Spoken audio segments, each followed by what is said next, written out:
Indian market में आपको काफ़ी सारे स्मार्टफ़ोन देखने को मिल जाएँगे। आज की डेट में आप हर बजट में एक स्मार्टफ़ोन बाय कर सकते हैं। बट क्या जो आप स्मार्टफ़ोन बाय कर रहे हैं वो आपके लिए सही स्मार्टफ़ोन है?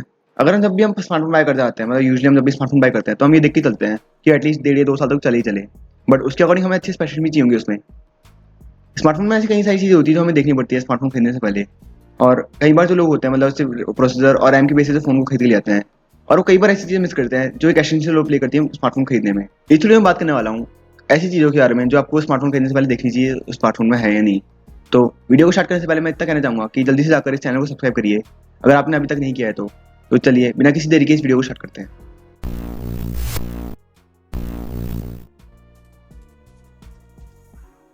तो जो सबसे पहली चीज़ जो है जो आपको ध्यान में रखनी चाहिए वो सॉफ्टवेयर एक्सपीरियंस फ़ोन का और उसका यूआई। मैं सॉफ्टवेयर एक्सपीरियंस से मेरा मतलब है उसका यूआई एक्सपीरियंस कैसा है। जो भी आप फ़ोन यूज़ करते हैं उसमें कंपनी की तरफ से एक कस्टम यूआई आएगा, जैसे कि रेडमी के फ़ोन्स में आता है मी यूआई, वन प्लस के फ़ोन में आता है ऑक्सीजन ओएस, सैमसंग के फ़ोन में आता है वन यूआई। ऐसे ही बाकी सारे फ़ोन्स में भी काफ़ी सारे ऐसे यूआई आते हैं, मतलब कस्टम यूआई आते हैं ब्रांड की तरफ से। अब कई सारे फ़ोन्स जो होते हैं जो स्टॉक एंड्रॉइड एक्सपीरियंस से आते हैं, मतलब जिनमें कोई भी कस्टम यूआई नहीं होता। जैसे ये फ़ोन जो आते हैं मोटोरोला की तरफ से, गूगल पिक्सल फ़ोन्स जो होते हैं और नोकिया के फ़ोन्स, ये आते हैं प्योर स्टॉक एंड्रॉइड एक्सपीरियंस जो है डिलीवर करते हैं ये। तो अगर बात करें मेरे पर्सनल एक्सपीरियंस की, तो मेरे को टॉप की जो 3 यूआई जो पसंद है, मतलब यूआई और सॉफ्टवेयर एक्सपीरियंस जो पसंद है वो है स्टॉक एंड्रॉइड, ऑक्सीजन ओएस और वन यूआई। बात करें अगर ऑक्सीजन ओएस की, तो ये ऑलमोस्ट स्टॉक एंड्रॉइड एक्सपीरियंस देता है और ये आपको वन प्लस के फ़ोन पे देखने को मिलेगा। अब रिसेंटली वन प्लस ने अनाउंस करा कि ओप्पो से मर्ज हो रहे हैं, तो उनका जो ऑक्सीजन ओएस है वो भी कलर ओएस से मर्ज हो रहा है। तो हम फ्यूचर में कुछ कह नहीं सकते कि रिलायबल रहेगा नहीं रहेगा, मतलब रिलायबल सिक्योरिटी अपडेट्स प्रोवाइड करेगा नहीं करेगा, और स्टॉक एंड्रॉइड ऐसा फील जो है मतलब फ्यूचर में देगा नहीं देगा। वहीं पर जो मेरा थर्ड नंबर पे जो मेरा फेवरेट जो यूआई है वो है वन यूआई। वन यूआई आपको देखने को मिले सैमसंग के फोन में, और ये ऑलमोस्ट स्टॉक एंड्रॉइड जैसा एक्सपीरियंस देता है जैसा ऑक्सीजन ओएस देता है। और सैमसंग इस पर काफ़ी वर्क करी है उसको डेवलप करने पे, और हम ये एक्सपेक्ट कर सकते हैं फ्यूचर में ये काफ़ी ज़्यादा बेटर हो जाएगा। अगली चीज़ आपको कंसीडर करनी चाहिए वो है फ़ोन का सॉफ्टवेयर अपडेट्स, मतलब जो फ़ोन जो है आपको कितने कितने टाइम के सॉफ्टवेयर अपडेट्स देगा। कई बार जो फ़ोन जो होते हैं वो सिर्फ आपको एक मेजर सिक्योरिटी मतलब सॉफ्टवेयर अपडेट देते हैं, बाकी 1 या 2 साल तक सॉफ्टवेयर अपडेट देते हैं। तो आप फ़ोन बाय करने से पहले ये चेक करिए कि वो मतलब कितने सिक्योरिटी अपडेट्स दे, मतलब कितने सिक्योरिटी अपडेट्स देंगे वो। एटलीस्ट जो आप फ़ोन बाय करते हैं, एंड्रॉइड फ़ोन बाय करते हैं, तो उसमें एटलीस्ट 2 मेजर सिक्योरिटी अपडेट्स आनी चाहिए। मतलब जो आपका एक out of the box Android, जैसे आप सपोज़ कीजिए आपके उसमें एंड्रॉइड 10 आ रहा है, तो आपके जो 2 सिक्योरिटी जो मेजर अपडेट्स आएँगे, सॉफ्टवेयर अपडेट्स आएँगे, वो नीचे एंड्रॉइड 11 और एंड्रॉइड 12। बट जो काफ़ी सारे फ़ोन जो होते हैं, मतलब फ़ोन जो मैन्युफैक्चरर्स होते हैं वो सिर्फ एंड्रॉइड 11 देते हैं, फिर उसके बाद सॉफ्टवेयर अपडेट्स देते हैं रेगुलर जो सिक्योरिटी अपडेट्स होते हैं। तो ये आपको चेक करना चाहिए कि आपके फ़ोन में सिक्योरिटी अपडेट्स मतलब एटलीस्ट 2 मेजर सिक्योरिटी अपडेट्स आए। ये जो फ़ोन की मतलब अगर आपके फ़ोन में सिक्योरिटी अपडेट्स रेगुलर आते हैं और सिक्योरिटी अपडेट्स भी आपको जो कंपनी जो प्रोवाइड करती है, तो इससे ये होगा कि आपके फ़ोन की जो है लॉन्जेविटी इंक्रीज़ होगी। मतलब आपका जो फ़ोन जो है लॉन्ग टर्म के लिए आप उसको यूज़ कर पाएँगे, और एक तो रिलायबल एक्सपीरियंस प्रोवाइड करेगा और काफ़ी स्मूथ भी होगा आपका फ़ोन। तो आप चेक करिए कि अगर आप जो फ़ोन बाय कर रहे हैं तो उसमें एक रिलायबल सॉफ्टवेयर अपडेट जो प्रोवाइड हो रहा है कंपनी की तरफ से, मतलब लॉन्ग टर्म के लिए प्रोवाइड होता है, और सॉफ्टवेयर अपडेट्स भी एटलीस्ट 2 प्रोवाइड हो रहा है उसमें। अगली चीज़ जो आपको फ़ोन में ध्यान देनी चाहिए वो है इसकी गोरिल्ला ग्लास प्रोटेक्शन। अभी जो करंटली गोरिल्ला ग्लास का वर्जन चल रहा है वो है गोरिल्ला ग्लास विक्टर्स। तो एटलीस्ट आप ध्यान दीजिए जो आप फ़ोन बाय कर रहे हो उसमें एटलीस्ट गोरिल्ला ग्लास 5 आए। अब मैं आपको ये कहना चाहूँगा कि आप फ़ोन ऐसा बाय ना करें जिसमें गोरिल्ला ग्लास 3 है, क्योंकि गोरिल्ला ग्लास 3 जो है काफ़ी वीकेंड ग्लास होता है और आपके फ़ोन को ढंग से प्रोटेक्ट नहीं कर पाएगा। अब यहाँ जो मैंने फ़ोन बाय करा है उसमें गोरिल्ला ग्लास 3 आती है, मतलब सैमसंग S20 FE 5G में गोरिल्ला ग्लास 3 है। तो इसलिए मेरे को ऊपर से स्क्रीन प्रोटेक्टर यूज़ करना पड़ रहा है। तो अगर आप भी गोरिल्ला ग्लास 3 का फ़ोन बाय करते हैं, मतलब आप ऐसा फ़ोन बाय करते हैं जिसमें गोरिल्ला ग्लास 3 है, तो आपको उसमें एक स्क्रीन प्रोटेक्टर एक्स्ट्रा से यूज़ करना पड़ेगा।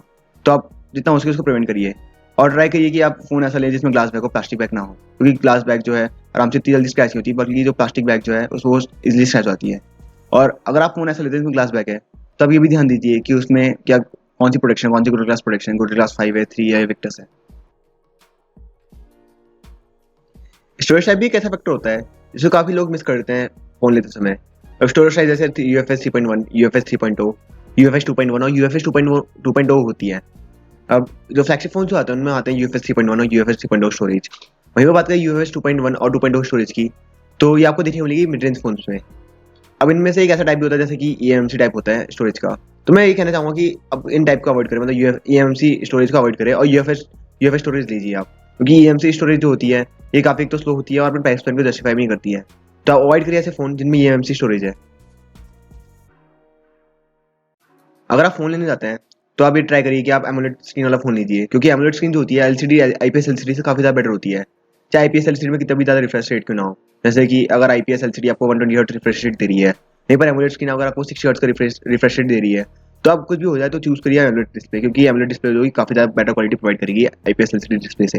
अगर पहले की बात करें तो पहले मैक्सिमम मिड रेंज फोन्स में आती थी आईपीएस एलसीडी डिस्प्ले, और कुछ ही फोन्स ऐसे होते थे जिसमें एमोलेड डिस्प्ले आती थी।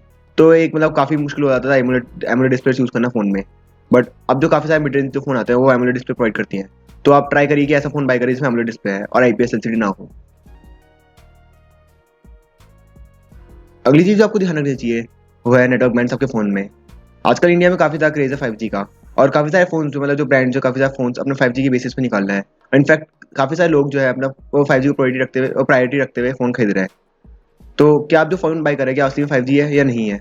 इंडिया में काफ़ी सारे फ़ोन्स जो हैं 5G के बेसिस पे प्रमोट किए जा रहे हैं, बट एक्चुअल में वो 5G नहीं है। मतलब उनको टेक्निकली 5G बोल सकते हैं, बट वो एक्चुअली 5G कनेक्टिविटी नहीं देते हैं, क्योंकि उनमें से एक या दो बैंड होते हैं 5G के।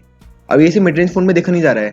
लास्ट टाइम जब वन प्लस 9 सीरीज लॉन्च हुई थी तब उनमें भी एक या दो बैंड देखने को मिले थे, और जबकि वो उनके प्राइस को जस्टिफाई बिल्कुल नहीं करते थे, क्योंकि उनका प्राइस जो था कुछ 40 से 70 हज़ार के बीच में प्राइस था वन प्लस 9 सीरीज का, और उनमें से एक या दो बैंड देखने को मिलते थे। आप कोई भी फ़ोन लेते हैं जो कि 5G प्रायोरिटी पे लेते हैं तो आप चेक करिए उसमें नेटवर्क बैंड्स कितने हैं। आप चेक करिए कि उसमें एक या दो नेटवर्क बैंड्स तो नहीं है। चेक करिए उसमें एटलीस्ट 8 टू 10 नेटवर्क बैंड्स जो हैं होने चाहिए। अगर आप कोई भी फ़ोन लेना है तो उसकी ऑफिशियल वेबसाइट पर आप चेक कर सकते हैं कि उसमें नेटवर्क बैंड्स कितने हैं। आपको सारी इन्फॉर्मेशन जो है उसकी ऑफिशियल वेबसाइट पर देखने को मिल जाएगी इस फ़ोन की। और भी कई चीज़ें होती है स्मार्टफोन में जो आपको देखनी चाहिए, जैसे कि रैम हो गई, उसके प्रोसेसर हो गए, कैमरा हो गया, वगैरह वगैरह। और आपको तो पता ही होगा कि अगर आप कोई भी फ़ोन लेना चाहते हैं तो आपको उसमें अच्छा प्रोसेसर देखना पड़ेगा। बट ये डिपेंड करता है आपकी बजट पे कि आपको बजट कैसा है। अगर आप कोई मिड रेंज फ़ोन लेने जाते हैं तो उसमें जो आपको जो प्रोसेसर जो चूज़ करना चाहिए वो 700 सीरीज़ है, उससे ऊपर का कोई। अगर आप कोई हाई एंड फ़ोन मतलब जैसे कोई फ्लैगशिप फ़ोन लेते हो तो उसमें आपको 865, 870, 875 और 888 प्रोसेसर देखने को मिल जाएगा आपको। नहीं, वो बात करें रैम की, तो अभी 2021 चल रहा है, तो आपको एटलीस्ट 6 GB रैम तो प्रेफर करनी चाहिए अपने फ़ोन में। अगर आप ज़्यादा हैवी टास्क कर अगर आप हैवी यूसेज करते हैं अपने फ़ोन में तो आप एटलीस्ट 8 GB रैम तो लीजिए। ये बात करें स्टोरेज की, तो जो मिनिमम स्टोरेज जो आपको फ़ोन में रिक्वायर्ड होगी वो होगी 64 GB। तो आप ट्राई करिए 64 GB से कम स्टोरेज ना लें, और मैं प्रेफर करूँगा कि आप एटलीस्ट 128 GB स्टोरेज तो लें अपने फ़ोन में। ऐसा फ़ोन लें जिसमें 128 GB स्टोरेज हो। अगर वहीं पर बात करें कैमरा की, तो अगर आपके फ़ोन में 3 कैमरा हैं, मतलब अगर जो आप फ़ोन लेने जा रहे हैं उसमें 3 कैमरा, तो कोई प्रॉब्लम वाली बात नहीं है। वैसे आजकल मोस्टली फ़ोन जो है 4 कैमरे के साथ ही आ रहे हैं, पर वो 4 कैमरा कोई काम के नहीं होते, क्योंकि लास्ट के 1 या 2 कैमरे जो होते हैं वो 2 मेगापिक्सल के होते हैं, जो कुछ काम के नहीं होते, यूजलेस होते हैं बिल्कुल।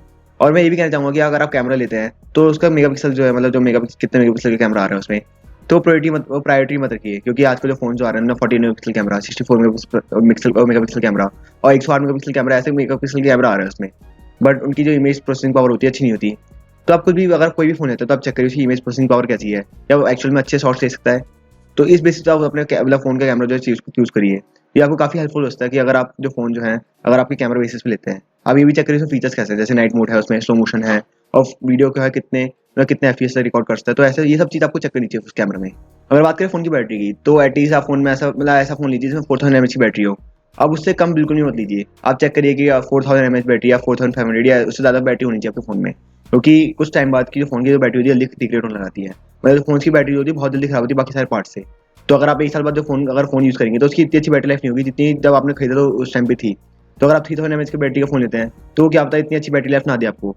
तो आप ट्राई करिए कि अगर आप ज़्यादा अच्छी बैटरी बैकअप वाला फ़ोन लीजिए। और आजकल तो फ़ोन के बॉक्स के अंदर ही फास्ट चार्जर आते हैं। हाँ, मैं ये कहता कि फ़ोन के बॉक्स के अंदर फास्ट चार्जर आते हैं, तो आप चेक करिए फ़ोन लेने से पहले कि कंपनी जो है कितने वॉट का फास्ट चार्जर जो है अंदर प्रोवाइड कर रही है, या एक्चुअल फास्ट चार्जर है या नहीं है। क्योंकि फास्ट चार्जर होगा तो आपका फ़ोन जो है जल्दी चार्ज होगा। तो ये फ़ोन लेने से पहले आप ये भी देखिए कि आपको जो फ़ोन जो है जो आप ले रहे हैं वो बल्कि ना हो, क्योंकि आप फ़ोन जब लेंगे तो उसमें कवर तो लाएंगे ही, और कवर लगाने के बाद वो और ज़्यादा बल्कि और मोटा हो जाएगा, जो भद्दा लगेगा बिल्कुल ही। तो ट्राई करिए एकदम स्लीक फ़ोन लीजिए। अगर आप बिना कवर के फ़ोन चाहते हैं तो आपको जो फ़ोन जो आपका ज़्यादा अच्छा लगेगा अगर स्लीक फ़ोन हो तो ये थी कुछ चीज़ें जो आपको फ़ोन लेते समय ध्यान रखनी चाहिए। अगर आप जब भी आप फ़ोन लेने जाइए अपना, तो इन सब चीज़ों को ध्यान रखिए और उस बेसिस पर अपना फ़ोन लीजिए। और ये भी ट्राई करिए कि आपका जो बजट जो है, मतलब जो फ़ोन जो आप ले रहे हैं आपके बजट से बाहर ना जाए। मैं होप करता हूँ कि आपको ये वीडियो पसंद आया। अगर आपको ये वीडियो पसंद आया तो लाइक करिए, शेयर करिए, सब्सक्राइब करिए चैनल को, ताकि आपको आने वाली वीडियो की नोटिफिकेशन मिलते रहे। तब तक के लिए बाय।